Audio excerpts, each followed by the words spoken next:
the AI and Data Show for the latest updates in AI, with host Matthew Holman.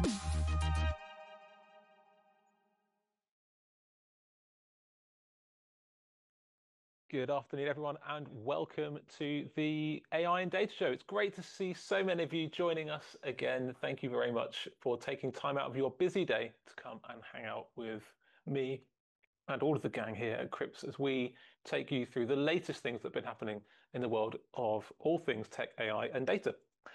We haven't hung out since last July. We took a break through the summer.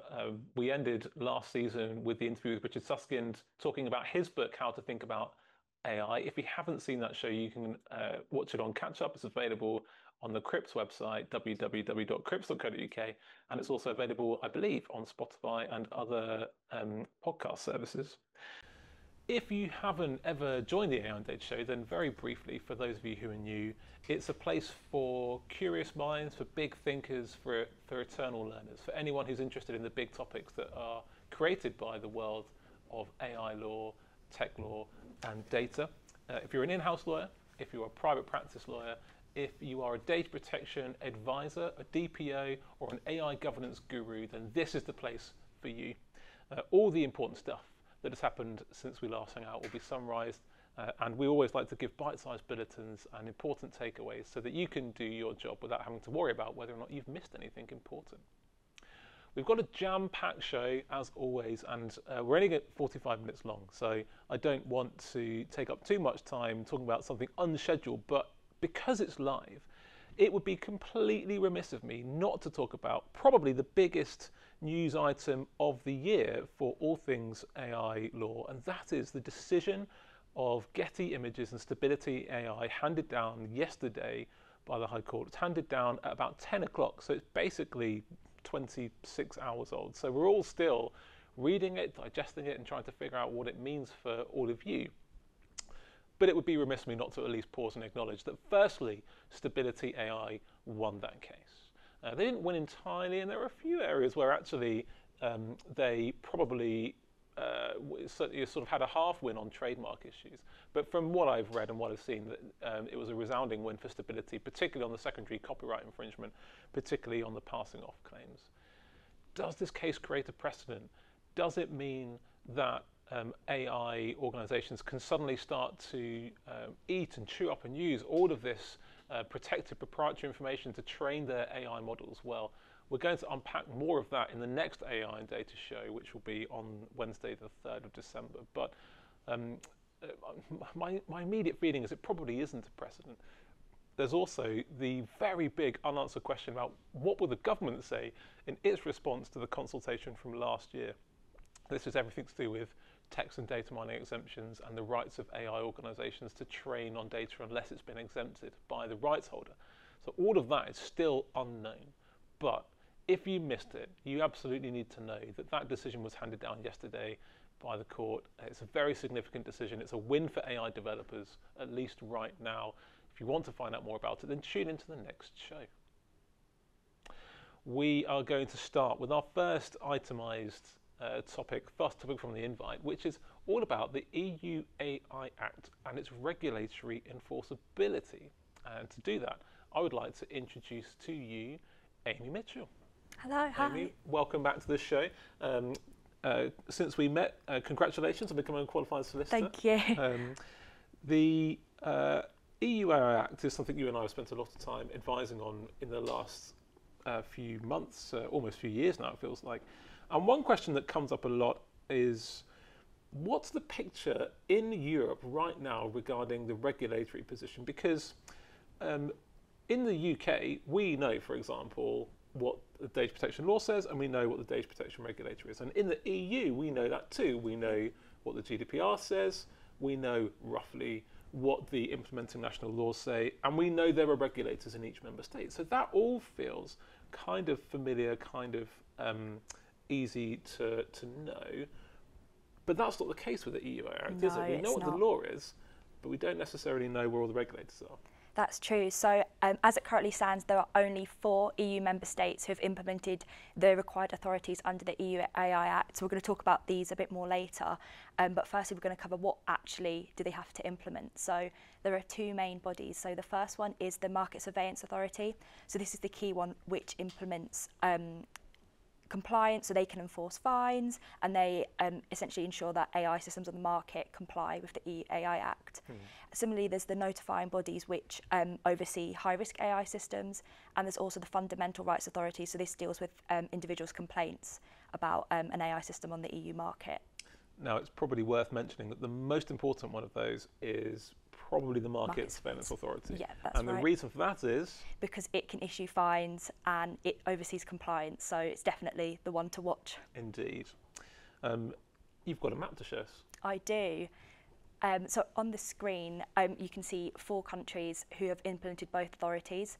So this actually had a deadline of the 2nd of August 2025, so most of the member states are slightly behind, but as it stands, Italy is the most recent member state to have implemented both authorities, followed by Malta, Ireland and Lithuania. I know we've got at least a few Maltese contingent watching, so congratulations to all of you and everyone else who's managed to meet the deadline. But there is one striking thing about that map, which is that a lot of it isn't coloured in. Yeah, that's very true. As I said before, the deadline was the 2nd of August, so most of the member states are quite behind with this. Okay, so where are they up to, the other member states? So on the second map, as you can see, we've got a bit more colour now. So the green are the 4 countries that have implemented both authorities. Amber is where a member state has implemented one authority and there's another pending designation. So this means maybe there's like a draft bill or proposal that just needs to be approved by their government. And the red countries are where one authority is pending designation. So there's no draft legislative proposal at the moment. So these countries are the furthest behind. Okay, so just to make sure I understand, the red ones are where there is currently only one and no proposal. That's correct. To create the other currently, Yeah. even though the deadline is 3 months ago. Yeah, that's correct. What all of this means, I think, and if let's come back into the room and we'll talk a little bit about what this all means, because if you're an in-house lawyer or an AI governance advisor, one of the obvious things to talk about regarding the EU AI Act is, you've got to follow the laws, you've got to look at prohibited risk AI, you've got to think about high risk AI, AI risk assessments, transparency, all of that stuff is very important, very relevant. But if that's the only thing you mention, then there is an obvious missing part to your advice, because actually, very, very practically, there are some places where it just won't or can't be enforced on account of the map. Now, how this relates to what you do and what your organisation does or the clients you advise do is going to be fact specific, because the territory, some territories do have and some territories don't have the relevant regulators. If you're only working in France, your approach should be really different to if you're working in Italy, that we'll come back to. Should mention that you should see on your screen an email. If you want immediate updates about what's happening with this picture, which is very fast moving, then drop us an email there. We will of course bring further updates. Italy is an interesting case, isn't it? What's going on there? So Italy actually implemented their own AI Act recently, and they're the first member state to do so. So they've kind of set a precedent with leading the way with AI governance. Indeed. And this is an act that essentially fills in some of the non-mandatory gaps that the EU AI Act creates, I suppose in a similar way to the way that the GDPR permits the Data Protection Act and other equivalent regimes to be created. It's our job to keep up to speed with all of this stuff, as fast moving as it is. So to find out more about what's going on with this, if you need urgent help, then you can always email us. But otherwise, just come back to future AI and Data shows, where I'm sure, Amy, you come back and update the map for us. Definitely. Hopefully it gets more green soon. Hopefully it gets more green. That leads us on to the next feature of the show. And seeing as we're talking about regulators and how compliant they are or aren't, and how much activity they are, how much activity we're seeing from them, feels like a good time for us to move to our analysis of the ICO's annual report. And to do that, I'd like to welcome into the studio James Davey. Thank you for having me back, Matt. You're very welcome. So, the ICO publishes an annual report every year, Correct. I say that as though it's surprising, but given the title is an annual report, it's probably quite predictable. The fact that it's 200 something pages long tells you there's a lot that goes in it. It's a massive document, and it covers all sorts of things. It covers data protection analysis, but it also covers FOIA, covers the environmental information regulations, it covers policy and governance, and it also covers financing and accounts and all of that stuff of the ICO. We're not going into any of that detail. The only thing we're focusing on is what regulatory activity the ICO has undertaken in the last 12 months. James, what's your main takeaway? So the main takeaway is effectively that the number of complaints across most areas has gone up, but the severity and the volume of action taken has reduced. More complaints, but less activity from the regulator about those complaints. Okay. I think that you've got some graphs to show us. I have, yeah. So the main data protection complaints section of the report suggested that there was a 6.5% increase in the number of data protection specific complaints received over 23-24 report. And over the last 3 years, it's increased 25.4%, so a fairly substantial increase. But almost all of those cases that were completed, which for this year was 36,196, were informal action that was taken. So there were in total 9 reprimands issued and 2 fines issued. So I think we've got some more data on that, which means that the percentage of reprimands was 0.025% and the percentage of fines was 0.0055%. What an interesting and potentially alarming statistic. I mean, one of the obvious takeaways, I think, there, if you're an in-house lawyer, GC, or anyone advising an organisation on this, is if you've got a really tricky data subject and they're threatening to complain and take you to the ICO, well, based on the stats from last year, the chances of that complaint materialising something pretty bad are pretty low. Correct. Yep, that is one of the takeaways that you could get from that. What about the fines? So looking at the fines in a little bit more detail, one of them was for a private organisation, which was Advanced Computer Software Group, and they were fined £3.07 million. This was from March 25. I believe so, yeah. And that was in relation to failings on Article 32, so security. And for similar reasons, the PSNI were also fined, and that turned out to be fairly controversial because being a public body, their fine was reduced from £5.6 million to 750,000. A controversial case digested on the AI and Data Show several episodes back. If you want to find out more about that, please do go on to catch up and have a look. You can hear all about that case in that show. So what does that tell us about the overall amount of fines and the number of organisations being fined? So they are both down on last year.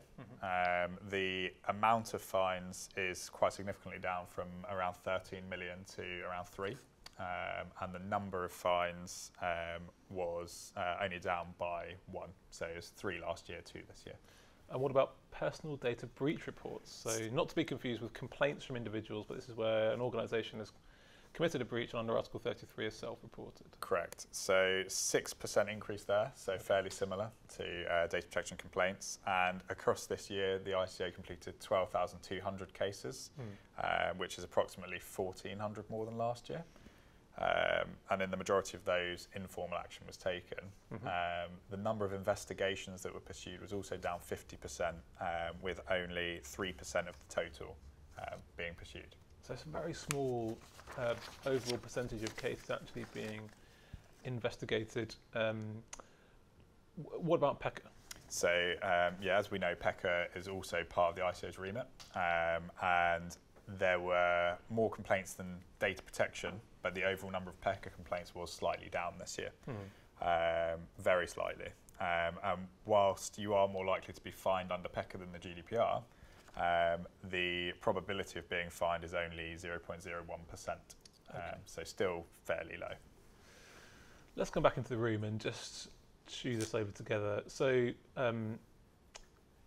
if you were watching this, one of the things you could take away from it, I think, is that there is at least this potential interpretation of the results that the ICO is doing less. What's your takeaway on the overall trends? Do you think that's the case? Are they doing less? I don't think they're doing less. I think that they are doing less severe fines and punishments. And the ICO has attributed that to the increase in the number of complaints to a greater awareness by the public of their rights. Whereas other commentators have suggested there might be a lower level of compliance amongst businesses. I haven't seen any evidence supporting either of those, but I'd be interested to see some if there was. In the interest of being objective and exploring all the evidence, could the ICO take on this if they were here? They might say, well, we hear what you say, James, but actually what we think as the ICO is that we are putting an arm around corporations, we're doing carrot and not stick. We think that this is the right way to increase overall compliance. Is that what you think is happening? I think that's one view that could be taken. I think that the reprimands and recommendations definitely have their place, but fines are a good deterrent, and they do encourage businesses to remain compliant. And if that is taken away, some might push data protection compliance down the list of priorities, or see it as sort of a manageable risk in doing business. James, thank you very much for that very useful digest. And I should clarify that we invited the ICO onto the show to come and talk about its annual results, and it declined to come.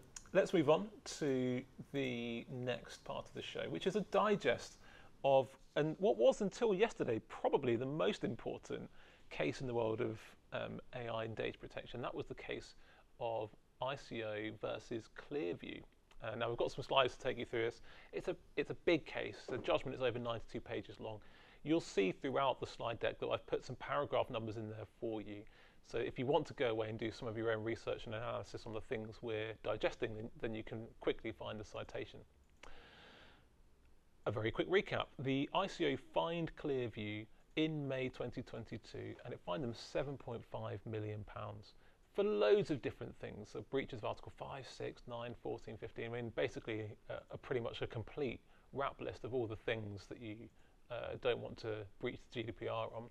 Interestingly, take this away as a helpful nugget for all of you in-house lawyers and data protection officers. There was one of the things they were fined for was not having a DPIA. So if you ever found yourself completing a DPIA and wondering whether it was worth it, or if you found yourself trying to do it with an organisation that said to you, oh, come on, what's going to happen? We're surely not going to be fined for this. Well, take them to this case and show them Clearview, because this is a scenario where an organisation didn't do a DPIA and was fined as a result. The ICO didn't just issue a fine, they also issued an enforcement notice to stop obtaining and processing personal data of UK residents. So one's a fine, one is an order to stop doing the naughty things you've been doing. Clearview didn't like this. They didn't like the fine, they didn't like the monetary penalty notice, they didn't like the enforcement notice, so they appealed to the first tier tribunal, often abbreviated to FTT.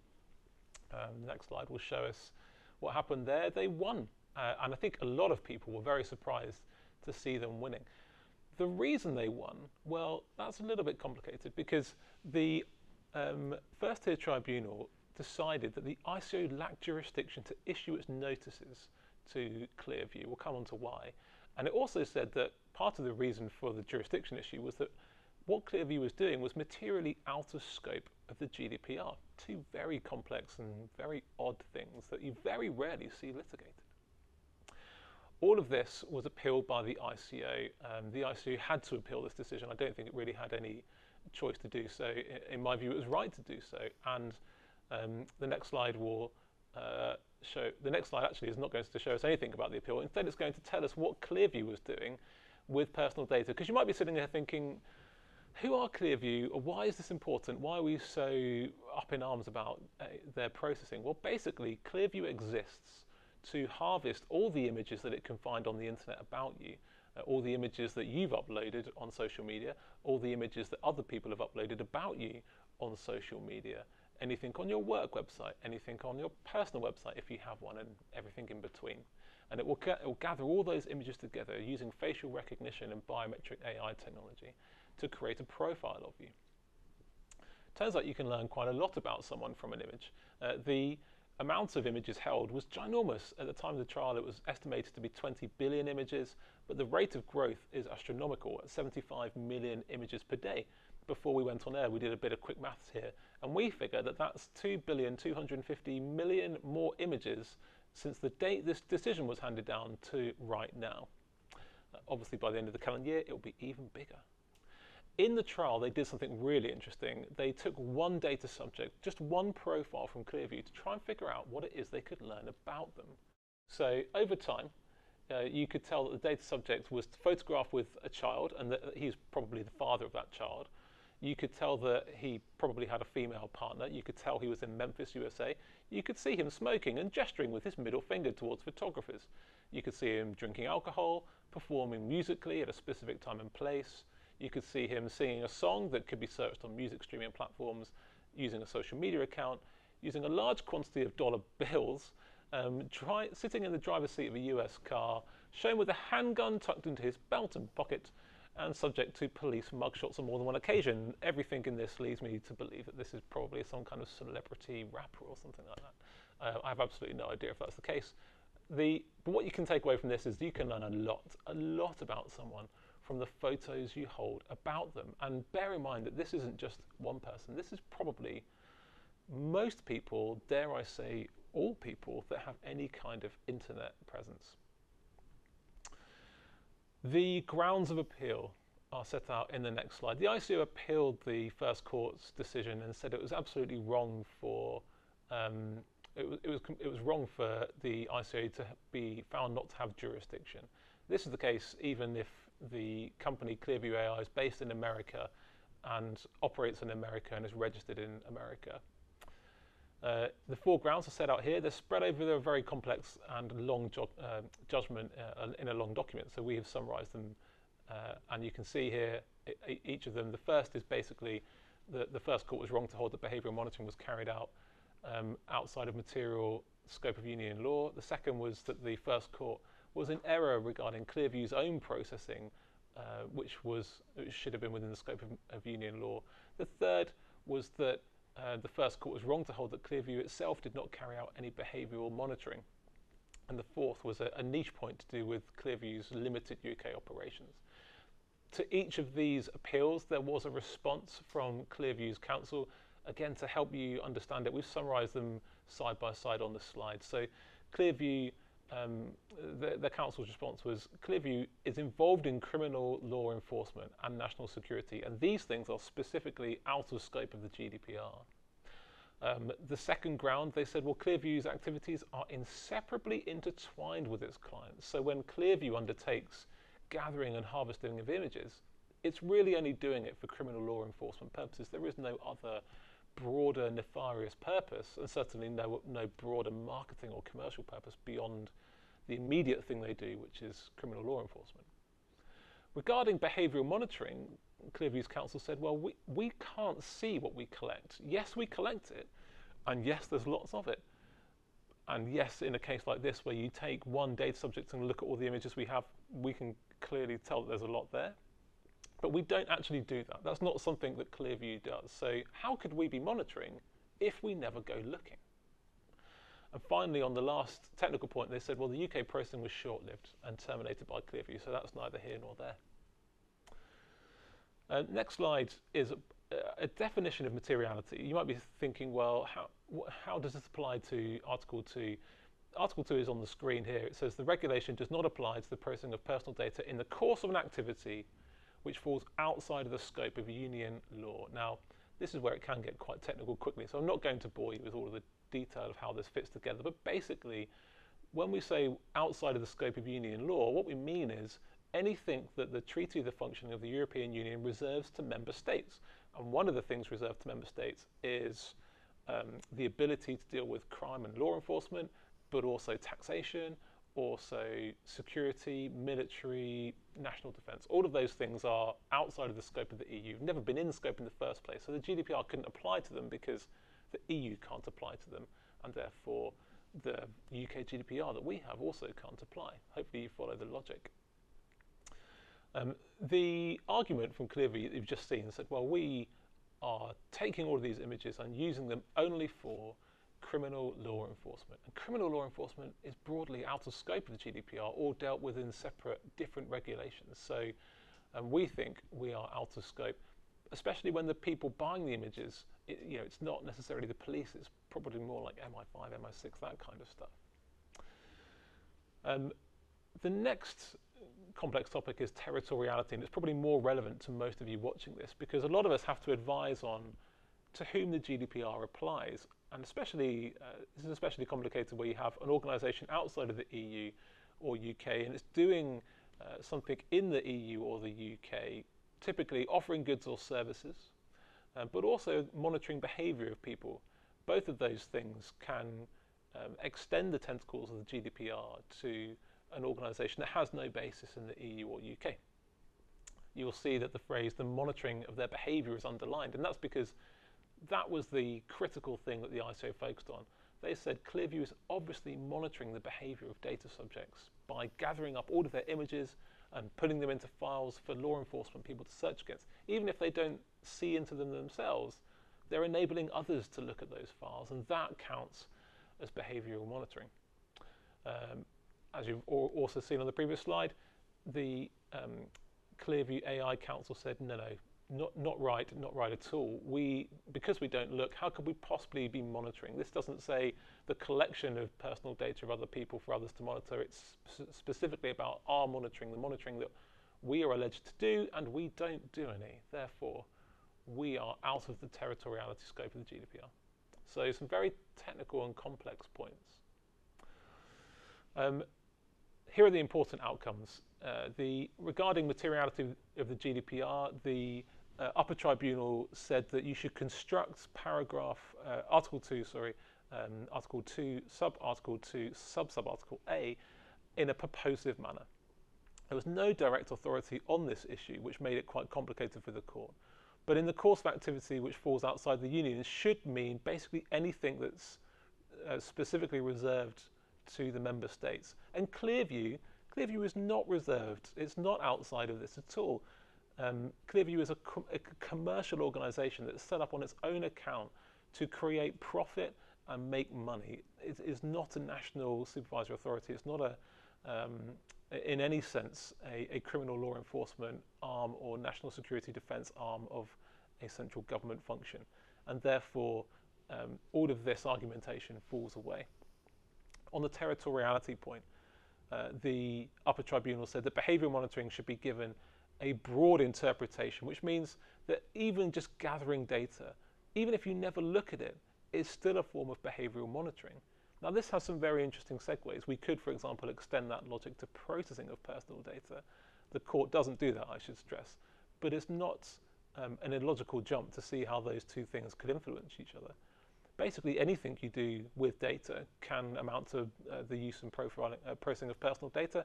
And in the context of the territoriality provisions, just gathering up lots of images that you never look at counts as behavioural monitoring.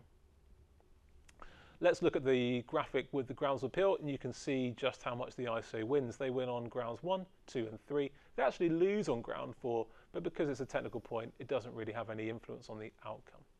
All of this means that the ICO wins. Congratulations to the ICO. This is a good case to have won, and it's helped bring some clarity to how Articles 2 and 3 are interpreted. What does it mean? Well, strangely enough, all of this was broadly preliminary.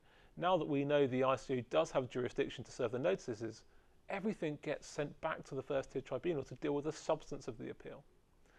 I think, based on what I've read, I'd be really surprised if the first-tier tribunal overturned the monetary penalty notices, but watch this space. The relationship between the first-tier tribunal and the upper tribunal has been pretty tricky of late for reasons that you're about to see. There are lots of interesting nuggets hiding in the judgment. I had a great time reading it, and I picked out some of my favourites for you. The first is all in-house lawyers, beware. The main witness for Clearview was Mr. Mulcair, who was the General Counsel of Clearview AI. So if you're running a legal team or the head of any legal function anywhere, bear in mind that at some point there's a reasonable chance you might have to sit down in a dock with your hand on the Bible and give testimony as to quite what your company does. The role of in-house lawyer is often used, or certainly can often be used, to give evidence because you've got a really good grasp of the law and a really good grasp of the corporate operations of the entity involved in the litigation, that makes you a prime candidate to be litigated. The main evidence giver, the main witness, was the GC. The curse of marketing. So here's a great quote. Clearview's counsel was coy about what Clearview's clients might do with the search results, but it's apparent from the marketing material that their services are marketed to identify criminal law enforcement. This is a quote from Para 27. In other words, their marketing material slightly hung them out to dry at a point where they wanted to be really sort of vague and grey about exactly what onward processing could happen with all of this data. Well, the marketing material was the thing that caught them.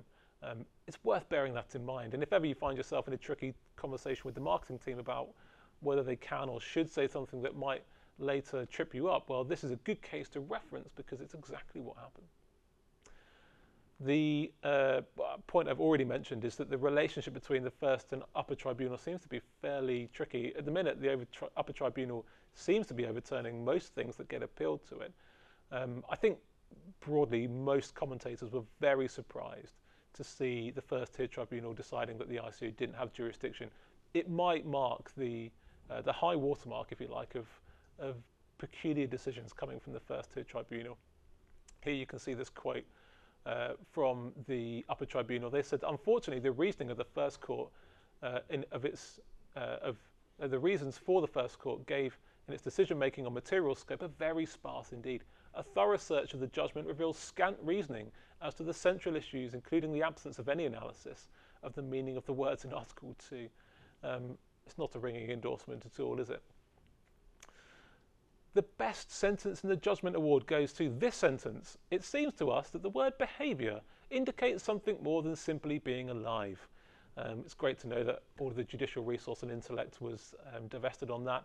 And finally, another interesting nugget is the joint controller piece raises its head again, right at the time where everyone wants to be an independent controller and be free to do whatever they want and not be responsible for others. The court looked at what Clearview AI was doing and said, we think there probably is a joint controller relationship here, but that doesn't really get unpacked in the judgment because it's not predominantly about that. It may get picked up in the First Tier Tribunal appeal when it's sent back down to the First Tier Tribunal, which I imagine will be probably into next year.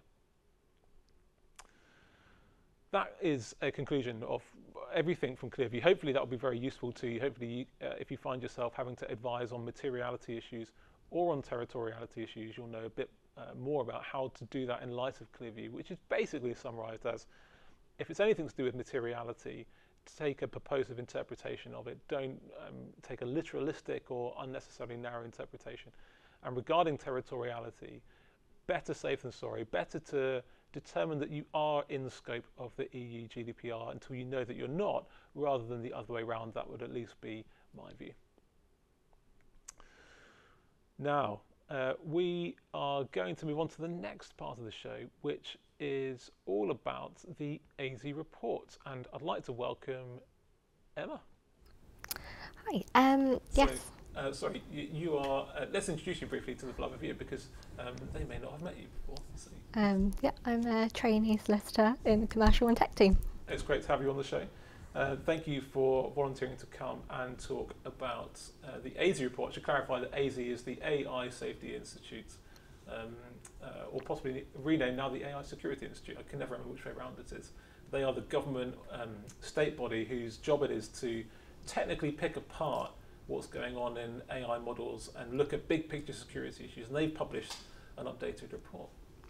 Yeah, so they've identified 6 key limitations in the development of current systems. I'll just talk to you about a couple of them. So the first limitation is that it's very easy to verify the success of these systems at performing really simple tasks with a right answer and a wrong answer, but it's much harder with tasks that require intuitive judgments. These kind of tasks tend to be more economically valuable. They tend to involve policy making, research and strategic decision making. And as I said, it's very difficult to verify the success of AI in these kinds of tasks. The next limitation is the time over which these systems can perform tasks. Humans are much better at performing tasks over a prolonged period of time, and LLMs are falling behind in this area. There has been some research which has shown that AI can perform prolonged tasks primarily in software engineering, but not in other areas, and reliability is limited to 50%. A limitation is that humans are able to self-correct, and AI systems are not able to do this as well. And the final limitation I want to talk about is original insight. In academic studies and scientific research, papers benefit from original hypotheses. AI is not able to come up with original hypotheses. They're simply able to pool existing information and regurgitate this. How interesting, particularly because one of the common things you hear about AI is that AI is inherently creative. It's taking the jobs of creative people. It's replacing that basic human creative spark. But the ASI report seems to be saying the opposite of that. It does, exactly.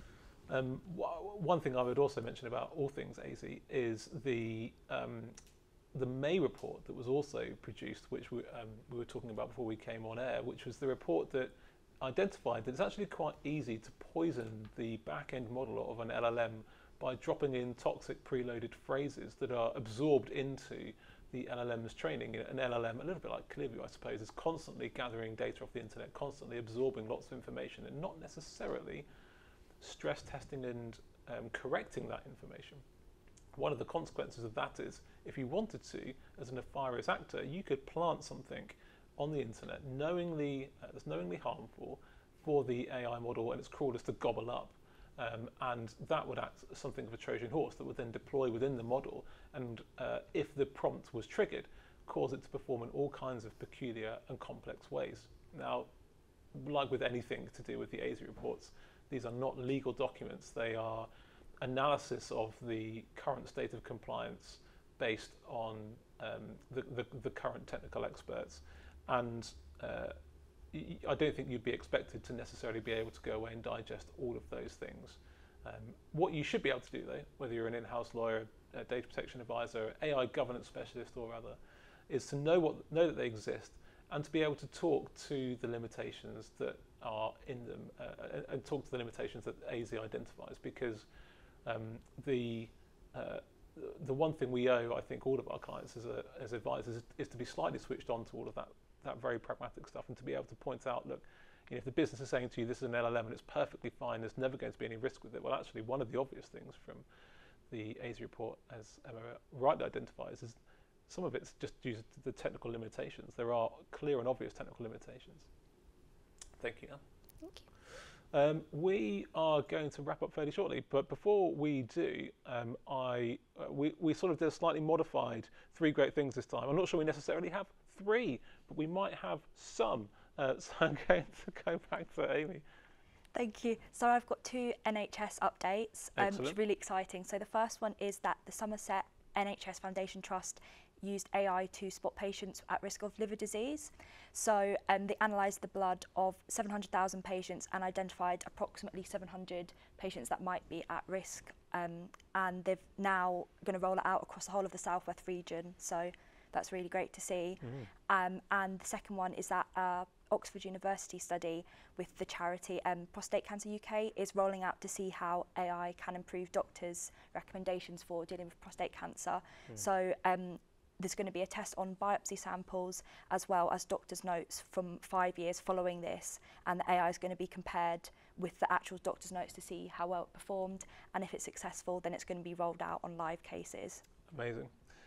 I think it's always great fun just to hear what the latest developments are with AI, and it's such a fast-moving field that I really enjoy hearing about the latest stuff, and I hope you do as well.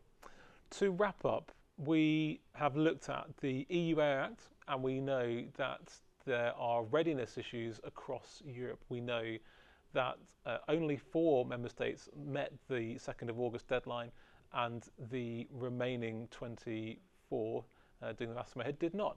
And actually there are some that are very drastically behind and probably not likely to be anywhere near ready, I would say, by 2nd of August next year. Now that, of course, is a long way past the deadline they were given for implementation of these oversight and regulatory bodies, but that is the final deadline for overall compliance with most things in the EU AI Act. So maybe they're mentally anchoring to the 2nd of August 2026. Of course, they should be ready now.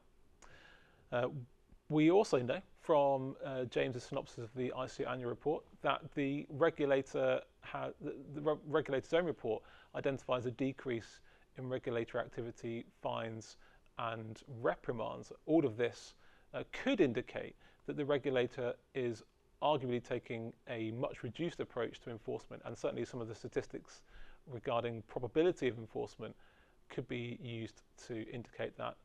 I should stress that it doesn't necessarily show that, it's just one particular interpretation. And we have digested the Clearview AI case. We've understood, hopefully from that, that the territoriality provision should be constructed in an expansive manner, a broad manner, so we should always think that if in doubt there is a risk of being within it, we should think that better safe than sorry, we probably are caught. And on all things territorial, all things to do with the material scope, we should take a purposive interpretation of that. That's all the content we have for you today, so we'll wrap up there. Thank you very much for watching. The next show is scheduled to take place on Wednesday, the 3rd of December, when we will have some more guests. We'll be looking at more content, and we will definitely be digesting Getty Images and Stability AI, now the biggest case of the year by far. Until then, thank you very much for tuning in, and we'll see you in December. Thanks very much. Goodbye.